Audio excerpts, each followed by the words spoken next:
Hare Krishna devotees, welcome to day 20 of our Bhakti Vaibhava seminar on Srimad Bhagavatam 4th Canto. And we are today beginning the 9th chapter. There are 31 chapters altogether. So this is now the 9th, so step by step we're making progress. Right, so 9th chapter is titled Dhruva Maharaj Returns Home. Right, so we remember chapter 8, at the end of chapter 8, Dhruva was doing his program of extreme austerity,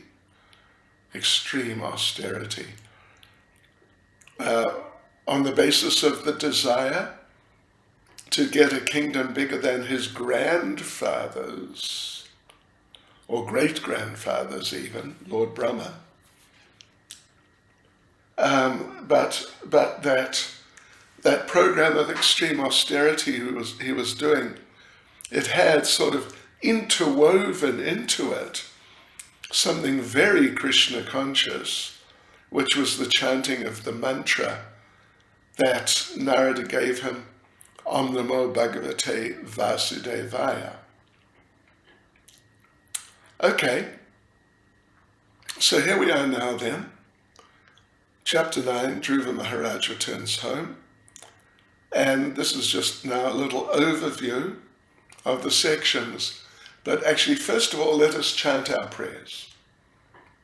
Nama Om Vishnupadaya Krishna Prestaya Bhutale Shrimati Bhakti Vedanta Swaminiti Namane Namaste Saraswati Deve Gauravani Pracharane Nirvishesha Shunyavadi Pastuchade Shatarane Sri Krishna Chaitanya Prabhu Nityananda Shri Advaita Gadadhar Shivasadi Gaura Bhakta Vrinda Hare Krishna, Krishna Krishna, Hare Hare Hare Rama, Rama Rama, Hare Hare Vanchakaptarubhyascha Kripa Sindhubhya Evacha Patitanam Pavanebhyo Vaishnavebhyo Namo Namaha. So all glories to all the devotees, all glories particularly to Srila Prabhupada. Right, so here we go, devotees. There are, in this chapter 9, there are 67 verses. The previous chapter 8 had 82, I think. Yeah, so this is a little shorter, but still it's a long chapter. What I consider a short chapter has no more than 30 verses, between 20 and 30. That's a short chapter. Occasionally you get a chapter with even less than 20. But particularly we find in this 4th canto, there are a number of chapters which really have a lot of verses, and 67 verses, that's a long chapter. So, okay, here we go. 67 verses. We've divided them into 8 sections.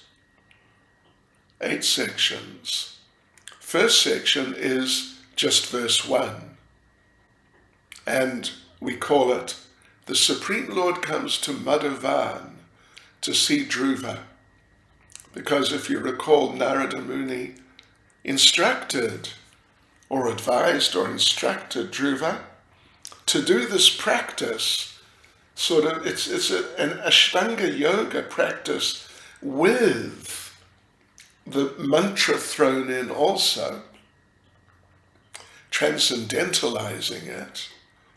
But the Lord told him, go to Madhavan and do it there. So Dhruva has been there, he's there, and he's been there for a while, at least 6 months. doing his program of extreme austerity with the mantra Om Namo Bhagavate Vasudevaya. Second section is verse 2 to verse 5. So it's a pretty short section, pretty short, from verse 2 to verse 5, and we call it Dhruva Maharaj Sees the Lord. Then the third section, verse 6 to verse 17, Dhruva offers prayers to the Lord. Fourth section, verse 18 to verse 26, the Lord responds to Dhruva's prayers. Then the fifth section, verse 27 to verse 36, Dhruva laments his material desires. Then section 6, verse 37 to verse 52. It's a longer section. It's the longest section in the chapter. Verse 37 to verse 52. The palace residents come to meet Dhruva Maharaj. Seventh section, verse 53 to verse 59, the citizens greet Dhruva. And the eighth section, last one, verse 60 to verse 67, Dhruva lives in the palace and becomes king. Right, devotees, so that's the layout. That's the situation. Let's get into it. First verse, first section, the Supreme Lord comes to Madhuvan to see Dhruva. Verse 1, the great sage Maitreya told Vidura, when the demigods were thus reassured by the personality of Godhead, they were freed from all fears. And after offering their obeisances, they returned to their heavenly planets. Then the Lord, who is non-different from the Sahasra Shirsha incarnation, got on the back of Garuda, who carried him to the Madhuvan forest to see his servant Dhruva. And Prabhupada makes the point that the Sahasra Shirsha incarnation, that the Lord is not different from, this refers to Garbhodakshayi Vishnu, Prabhupada says. Anyway, it's a little slightly complicated. Prabhupada then goes on to say, although the Lord appeared as Kshirodakshayi Vishnu, but is described as Sahasra Shirsha because he's non-different from Garbhodakshayi Vishnu. So Srila Prabhupada says, Srila Sanatana Goswami says in Brihad Bhagavatamrita, the Sahasra Shirsha, personality of Godhead, who appeared then at that time, was the incarnation known as Prishni Garbha. And Prishni Garbha created Dhruvaloka to be the residence of Dhruva Maharaj. I mean, that's newsworthy information, isn't it? Right. Okay, so on we go. Second section, verse 2 to verse 5. Dhruva Maharaj sees the Lord. Right, let's just have a quick look. Yeah, we have to read all the verses because they're substantial purports. So verse 2. The form of the Lord, which was brilliant like lightning, and in which Dhruva Maharaj, in his mature yogic process, was fully absorbed in meditation, all of a sudden disappeared. Thus Dhruva was perturbed, and his meditation broke. But as soon as he opened his eyes, he saw the Supreme Personality of Godhead personally present, just as he had been seeing the Lord in his heart. Verse 3. When Dhruva Maharaj saw his Lord just in front of him, he was greatly agitated and offered him obeisances and respect. He fell flat before him like a rod and became absorbed in love of Godhead. Dhruva Maharaj in ecstasy looked upon the Lord as if he were drinking the Lord with his eyes, kissing the lotus feet of the Lord with his mouth, and embracing the Lord with his arms.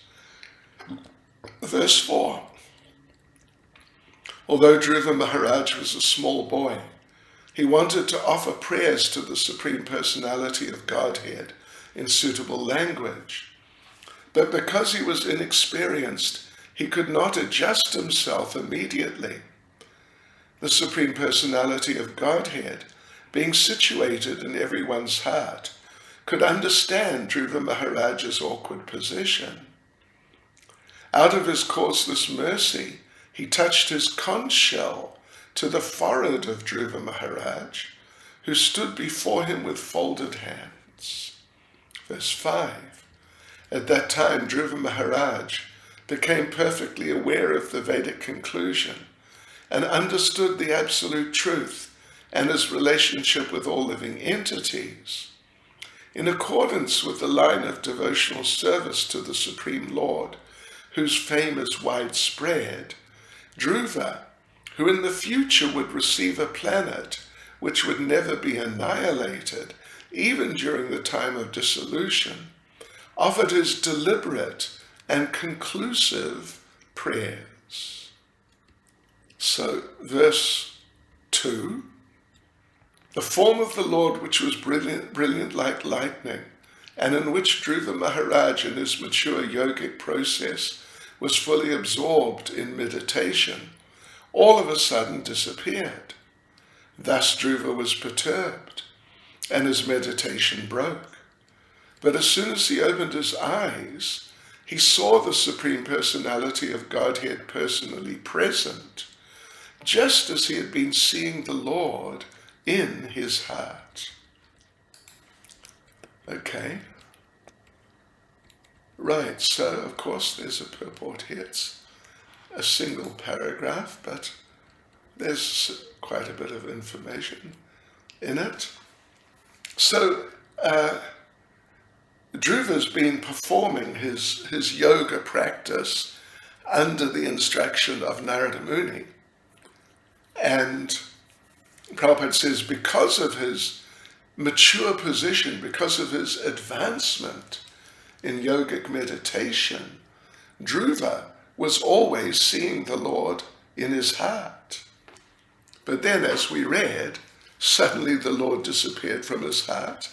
He thought he's gone, and he stopped his meditation, opened his eyes, and saw that the Lord was there, right in front of him, not just within the heart, to be seen through some concentrated meditation, but standing right there in front of him.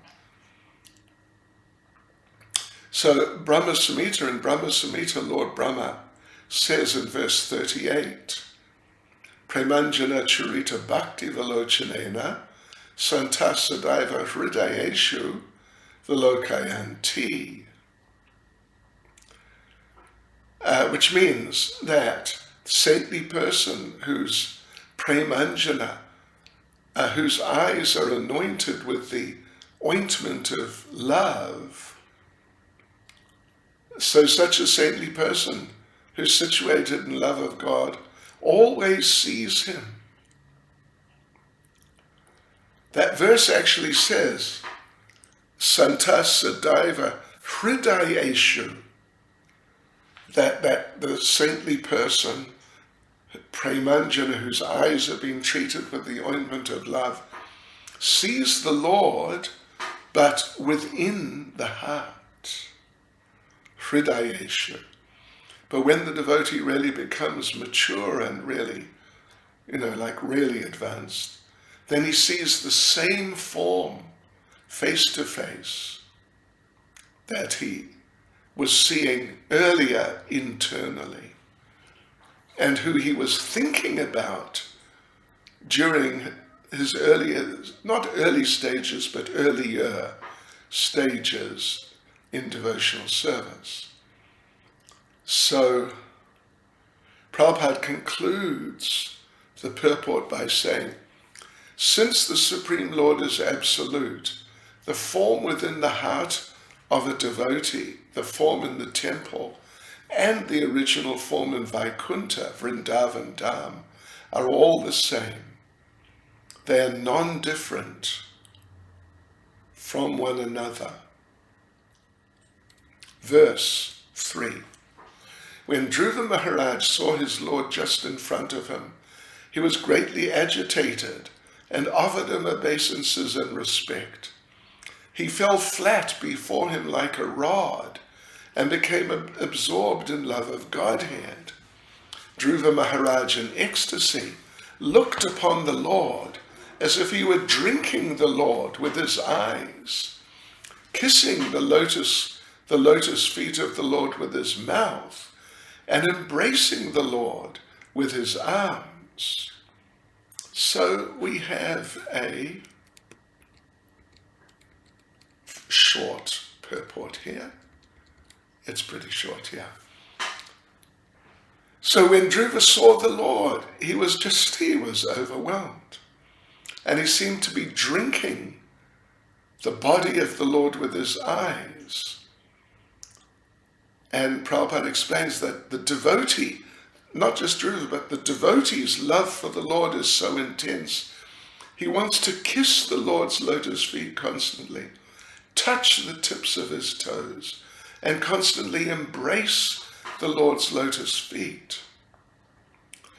So these things indicate that when Dhruva saw the Lord face to face, he developed all the 8 ecstasies in his body, like tears coming from the eyes, shivering of the body, hair standing on end, stammering, and so on like that.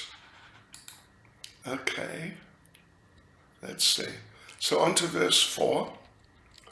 Although Dhruva Maharaj was a small boy, he wanted to offer prayers to the Supreme Personality of Godhead in suitable language. But because he was inexperienced, he could not adjust himself immediately. The Supreme Personality of Godhead, being situated in everyone's heart, could understand Dhruva Maharaj's awkward position. Out of his causeless mercy, he touched his conch shell to the forehead of Dhruva Maharaj, who stood before him with folded hands. Right, so let's have a look at the purport here of verse 4. Prabhupada begins by saying every devotee wants to chant the glories of the Lord, the transcendental qualities of the Lord. Because the devotees always want to hear those glories. They always want to glorify those qualities. But sometimes humility comes over them very strongly, and they feel inconvenienced by the humility and not so much able to just openly express themselves. But anyway, still, Prabhupada explains the Lord in the heart gives the devotee the intelligence to describe him. So when the devotee writes or speaks about the Lord, his words are dictated by the Lord from within. And Bhagavad Gita 10:10 confirms this. What is Bhagavad Gita 10:10? Tesham sadati yuktanam bhajatam priti purvikam dadami buddhi yogam tam yena mamu piyanti te. To those who are constantly devoted to serving me with love, I give the understanding by which they can come to me. Yeah. Yeah. The Lord dictates from within. So when Dhruva felt hesitant, not knowing how to describe the Lord, how to express himself, because he was lacking experience. He'd never really offered prayers to the Lord before. So the Lord, out of mercy, touched his conch shell to Dhruva's head, and then Dhruva got the inspiration. So this transcendental inspiration is called Brahma Maya. Because when you are inspired in that way, the sound you produce exactly corresponds to the sound of the Vedas. It's not ordinary worldly sound. So Prabhupada concludes the purport by saying, therefore the sound vibration of the Hare Krishna mantra, although presented in the ordinary alphabet, should not be taken as mundane or material. Okay, so now, yes, next is verse 5. At that time, Dhruva Maharaj became perfectly aware of the Vedic conclusion and understood the absolute truth and his relationship with all living entities. In accordance with the line of devotional service to the Supreme Lord, whose fame is widespread, Dhruva, who in the future would receive a planet which would never be annihilated, even during the time of dissolution, offered his deliberate and conclusive prayers. So, Srila Prabhupada makes the point that in this verse there are many important items to be considered, right? So first of all is the relationship between the absolute truth and the material and spiritual energies. Here it can be understood by the student who's nicely educated in Vedic literature. Yeah. Of course, Dhruva, he never went to school to learn the Vedic literatures, but because of his devotional service, when the Lord touched his head with the conch, automatically the entire Vedic conclusion was just revealed to him. Amazing, isn't it? So that's the process of understanding the Vedic literature. You don't understand by academic learning. It's only to one who has unflinching faith in the Lord and the spiritual master that the Vedic conclusion is revealed. All right, so now there's a second paragraph. So Prabhupada explains that Dhruva's example is that he engaged in devotional service according to the order of the spiritual master Narada Muni. As a result, the Lord personally manifested too. Yeah. Dhruva was just a child. He wanted to offer prayers, but he just didn't know what to say, lacked the knowledge, so he hesitated. But then by the mercy of the Lord, as soon as the conch shell touched his head, he became completely aware of the Vedic conclusion, and he was just able to speak very nicely in glorification of the Lord. So that conclusion is based on the proper understanding of the difference between the jiva and the supersoul. The jiva, the individual soul, is the eternal servant of the supersoul. So the relationship is, like the nature of the relationship, the form of the relationship, is that the soul offers service to the supersoul. And that's Bhakti Yoga or Bhakti Bhava. So Dhruva's prayers are not impersonal, just in case anyone was thinking that there's something going on here which is connected with impersonal efforts. So his prayers were not impersonal, but they were the prayers of a devotee. Of course, we know very well, Prabhupada repeats, he wanted the kingdom of his father after his father refused to allow him on his lap. So, to fulfill his desire, the Lord created the pole star, Dhruvaloka, which is never to be annihilated even at the time of dissolution. And Dhruva achieved this not by acting hastily, but by patiently executing the order of his spiritual master. And therefore, in the end, he was so successful, he saw the Lord face to face.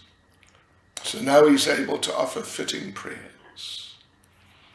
Prabhupada concludes the purport by saying, to glorify or offer prayers unto the Supreme, one needs the Lord's mercy. One cannot write to glorify the Lord unless one is endowed with his causeless mercy. All right, now the third section, the next section, is verse 6 to verse 17, and it's titled, Dhruva Offers Prayers to the Lord. Right, so we'll read through. Let me just have a look through here just quickly. Yeah, we'll definitely read it. Read all the verses first of all. Right, so verse 6. Dhruva Maharaj said, my dear Lord, you are all-powerful. After entering within me, you've enlivened all my sleeping senses, my hands, legs, ears, touch sensation, life force, and especially my power of sleep, and especially my power of speech. Let me offer my respectful obeisances unto you. Verse 7, my Lord, you are the Supreme One, but by your different energies you appear differently in the spiritual and material worlds.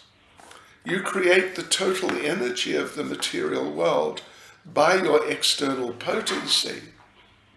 And after creation, you enter within the material world as the Supersoul. You are the Supreme Person, and through the temporary modes of material nature, you create varieties of manifestation, just as fire, entering into wood of different shapes, burns brilliantly in different varieties. Verse 8, O my Master, Lord Brahma is fully surrendered unto you. In the beginning you gave him knowledge, and thus he could see and understand the entire universe, just as a person awakens from sleep and visualizes his immediate duties. You are the only shelter of all persons who desire liberation, and you are the friend of all who are distressed. How, therefore, can a learned person who has perfect knowledge ever forget you? Verse 9, persons who worship you simply for the sense gratification of this bag of skin are certainly influenced by your illusory energy.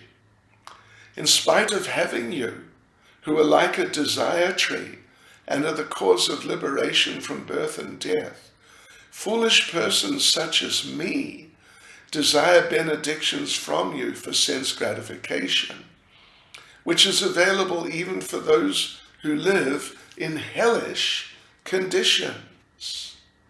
Verse 10, my Lord, the transcendental bliss derived from meditating upon your lotus feet or hearing about your glories from pure devotees is so unlimited that it is far beyond the stage of Brahmananda, wherein one thinks himself merged in the impersonal Brahman as one with the Supreme.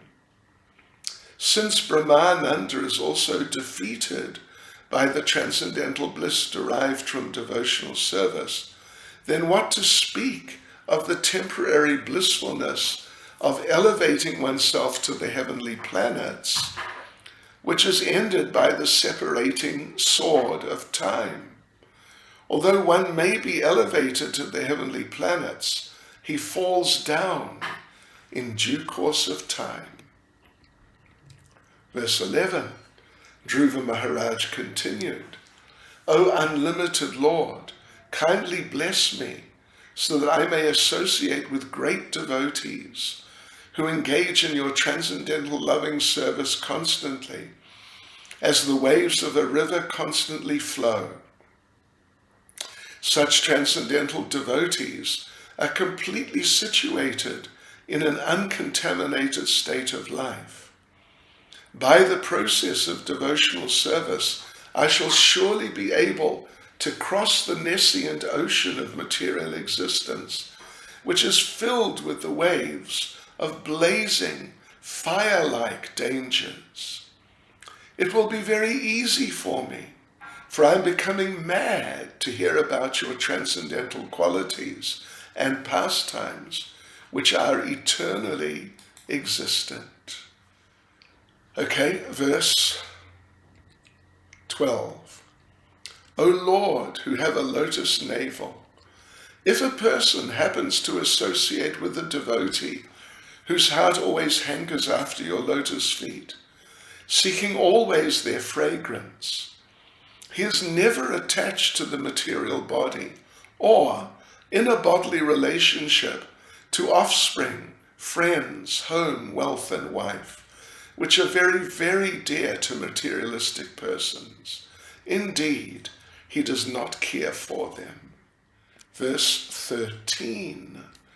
My dear Lord, O Supreme Unborn, I know that the different varieties of living entities, such as animals, trees, birds, reptiles, demigods, and human beings, are spread throughout the universe, which is caused by the total material energy. And I know that they're sometimes manifest and sometimes unmanifest. But I've never experienced the supreme form I behold as I see you now. Now, all kinds of methods of theorizing have come to an end. Verse 14. My dear Lord, at the end of each millennium, the Supreme Personality of Godhead, Garbhodakshai Vishnu, dissolves everything manifested within the universe into his belly. He lies down on the lap of Sheshanag. From his navel sprouts a golden lotus flower on a stem, and on that lotus, Lord Brahma is created. I can understand that you are the same Supreme Godhead. I therefore offer my respectful obeisances unto you. Verse 15. My Lord, by your unbroken, transcendental glance, you are the supreme witness of all stages of intellectual activities. You're eternally liberated. Your existence is situated in pure goodness, and you are existent in the supersoul without change. You are the original personality of Godhead, full with 6 opulences, and you are eternally the master of the 3 modes of material nature. Thus, you're always different from the ordinary living entities.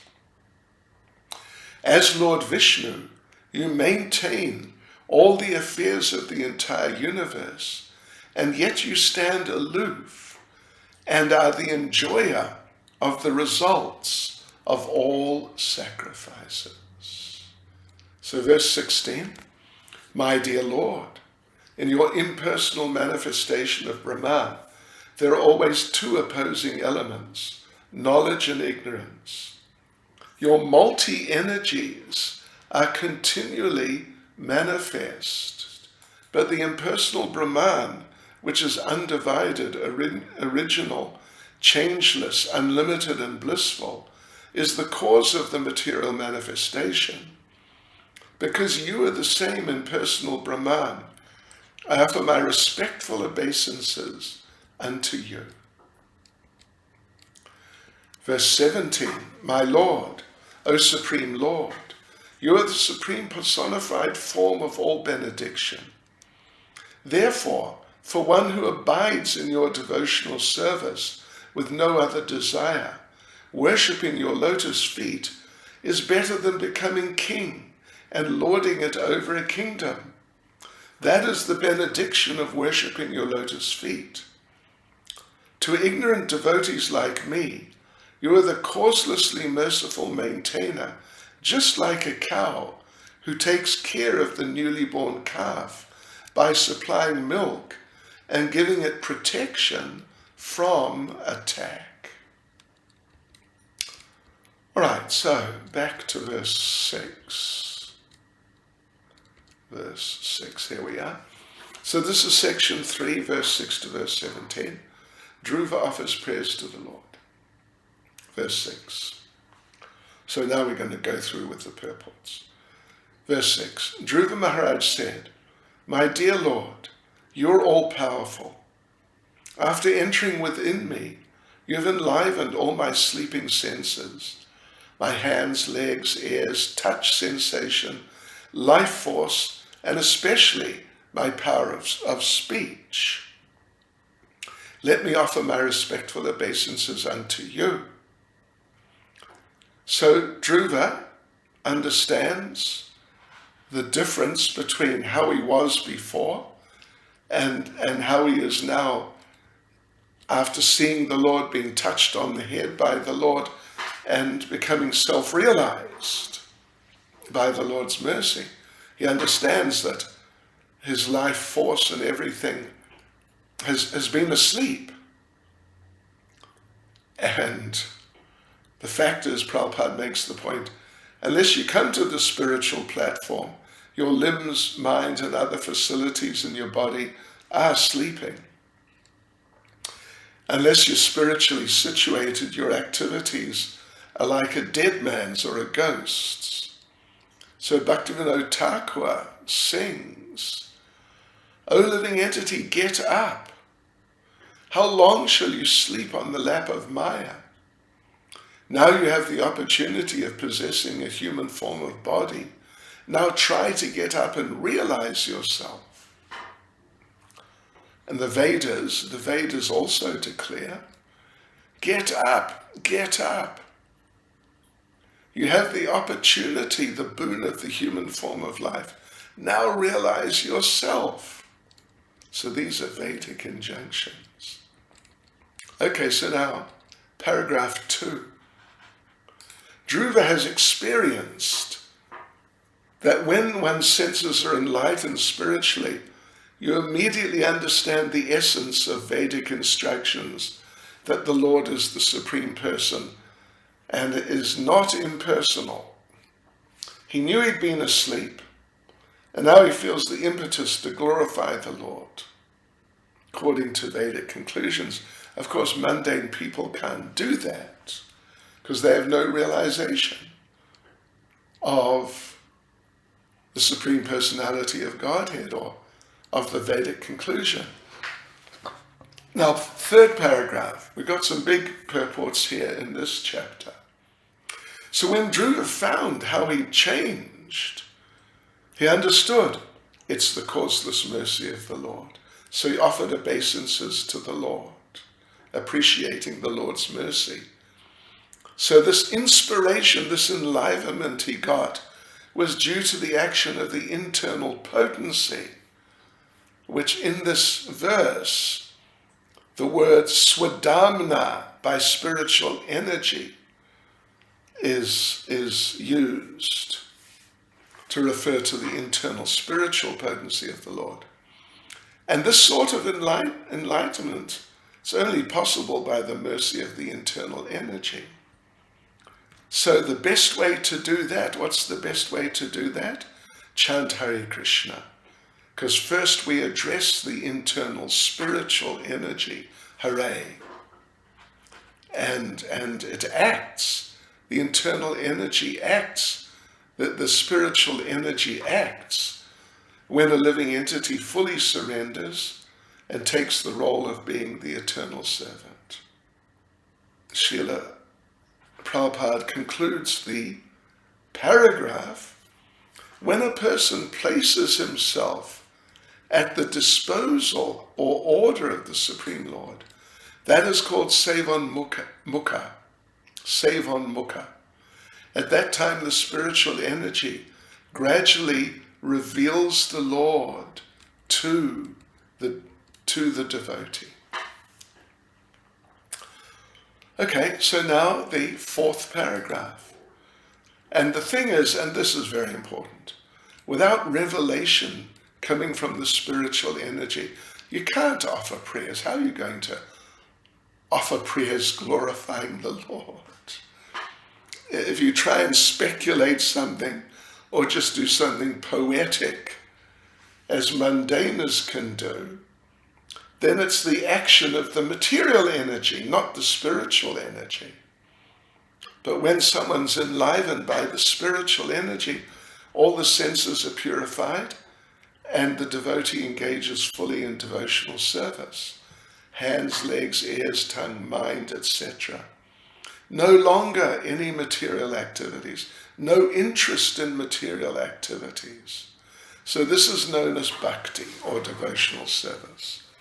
So in the beginning, of course, the senses are engaged by the orders of the Guru and Shastra, but after realization, when the senses are already purified, the engagement continues. So Prabhupada concludes the purport by saying, the difference is that in the beginning the senses are engaged in a mechanical way, but after realization they're engaged in spiritual understanding. Verse 7, my Lord, you are the Supreme One, but by your different energies you appear differently in the spiritual and material worlds. You create the total energy of the material world by your external potency. And after creation, you enter within the material world as the Supersoul. You are the Supreme Person, and through the temporary modes of material nature, you create varieties of manifestation. Just as fire, entering into wood of different shapes, burns brilliantly in different varieties. Right, okay, let's have a look at the purport, of course. A couple of paragraphs. So Dhruva has realized that the Lord, Absolute Truth, acts through different energies. And it's not that he becomes void or impersonal and then becomes all-pervading. So the Mayavadis, they think the Absolute Truth is like that, spread throughout the cosmic manifestation, no personal form. But here Dhruva, having realized the Vedic conclusion, he says, you are spread all over the cosmic manifestation by your energy. And this energy is basically spiritual, but because it acts temporarily in the material world, it's called Maya, or the illusory energy. In other words, for everyone but the devotees, everyone except the devotees, the Lord's energy acts as external energy. So Prabhupada says Dhruva Maharaj could understand this fact very nicely, and he could understand also that the energy and the energetic are one and the same. The energy cannot be separated from the energetic. Okay, so second paragraph. So Prabhupada says the identity of the Lord, the Supreme Personality of Godhead, in the feature of the Super Soul, as Super Soul, they're one. Bhagavan and Paramatma are one. So this is admitted here. So his spiritual energy enlivens the material energy. So therefore a dead body appears to have life. But the body doesn't have. It's just the presence of the soul. Prabhupada points out the voidists, means the Buddhists, think that under certain material conditions, symptoms of life occur in a material body, but in fact the body can't act on its own. Even a machine needs separate energy from electricity, steam, etc. So here it's stated that the material energy acts in varieties of material bodies, just as fire burns differently in different wood according to the size and quality of wood. So in the case of the devotees, the same energy is transformed into spiritual energy. It's possible because it's originally spiritual and not material. That's good, isn't it? How can it do that? Because it is originally spiritual. So the original energy inspires the devotee, so the devotee engages his body in devotional service. But the same energy, as external energy, engages the non-devotees in material activity for sense gratification. So Prabhupada concludes the purport by saying, we should mark the difference between Maya and Swadharma. For devotees, the Swadharma acts, whereas in the case of non-devotees, the Maya energy acts. Verse 8. O my Master, Lord Brahma is fully surrendered unto you. In the beginning you gave him knowledge, and thus he could see and understand the entire universe, just as a person awakens from sleep and visualizes his immediate duties. You are the only shelter of all persons who desire liberation, and you are the friend of all who are distressed. How, therefore, can a learned person who has perfect knowledge ever forget you? All right, so again, let's look at the purport. So, of course, the surrendered devotees cannot forget the Lord, even for a moment. The devotees understand that the Lord's mercy is beyond their ability to estimate.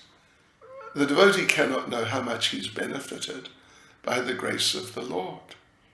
But the more the devotee engages in devotional service, the more the energy of the Lord gives encouragement.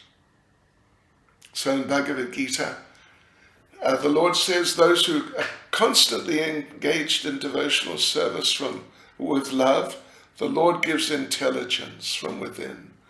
And so they make further progress, and being encouraged in that way, the devotee cannot forget the Lord at any moment.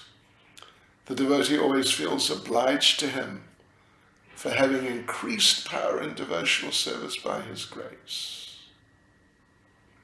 Saints like the four Kumars, like Lord Brahma, they can see the universe by the mercy of the Lord, through knowledge of the Lord. Prabhupada gives an example. A person may apparently abstain from sleeping all day, but as long as he's not spiritually enlightened, he's actually sleeping. He may sleep at night, do duties during the day, but as long as he's not spiritually enlightened, he's considered to be always sleeping. So therefore the devotee never forgets never forgets the benefits he's deriving from the Lord. Second paragraph.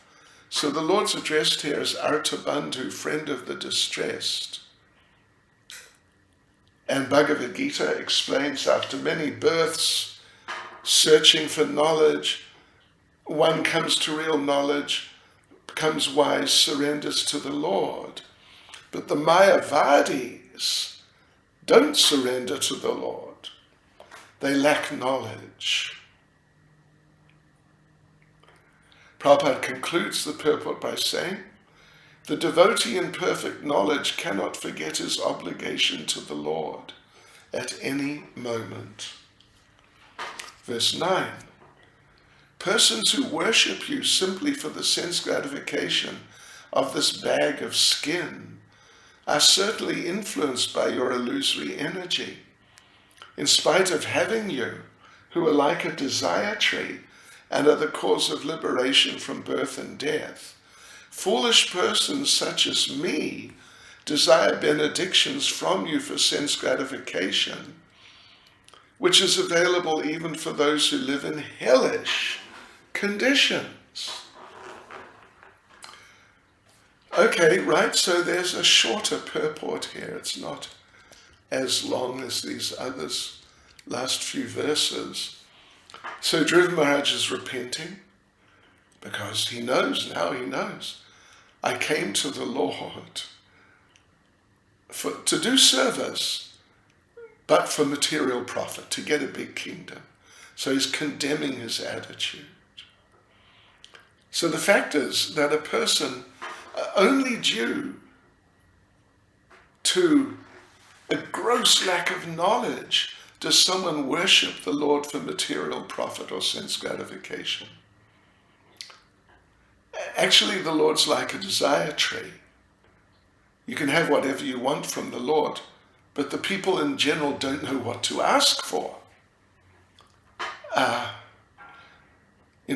The typical happiness from the touch of the skin, sensuous happiness, its presence in the lives of hogs and dogs. Why should we think it's so wonderful for us? Prabhupada concludes the purport by saying, if a devotee worships the Lord for such insignificant happiness, he must be considered devoid of all knowledge. Verse 10, my Lord, the transcendental bliss derived from meditating upon your lotus feet or hearing about your glories from pure devotees is so unlimited that it is far beyond the stage of Brahmananda, wherein one thinks himself merged in the impersonal Brahman as one with the Supreme. Since Brahmananda is also defeated by the transcendental bliss derived from devotional service, then what to speak of the temporary blissfulness of elevating oneself to the heavenly planets, which is ended by the separating sword of time? Although one may be elevated to the heavenly planets, he falls down in due course of time. So again, we've got a fairly substantial purport. So Prabhupada says the bliss from devotional service, particularly from hearing and chanting, can't be compared to the happiness of going to the heavenly planets or going to the impersonal Brahman. The yogis generally meditate on Vishnu, but the devotees don't just meditate on him, they serve him. In the previous verse was the word bhavapyaya, which refers to birth and death. So it's a misunderstanding to think, as monists do, that when one gets relief from birth and death, he merges into Brahman. So now we've got the second paragraph of the purport. So the yogis and so on, monists, that's one thing. But Prabhupada says here, in the second paragraph, the position of the karamis is still more degraded. They want to go to heaven. But Bhagavad Gita says they have to come down again when their karma is exhausted, just like astronauts who may go to the moon or other heavenly planets. They have to come down again after exhausting their fuel. I mean, that's interesting. I mean, it's mildly interesting. Prabhupada is talking about astronauts going to the moon, or maybe even other heavenly planets. Yeah, that's interesting, isn't it? But they have to come down again after exhausting the fuel. The same happens to those elevated to heaven by yajna, by pious activities. Antakasi lulitat, by the sword of time, one is cut down from his high position, and he comes down again. So Dhruva already, he can appreciate the results of devotional service are far more valuable than merging or going to heaven. Srila Prabhupada concludes the purport by saying, the words patatam vimanat are very significant. Vimana means airplane. Those who are elevated to the heavenly planets are like airplanes which drop when they run out of fuel. Hare Krishna, Srila Prabhupada ki jai.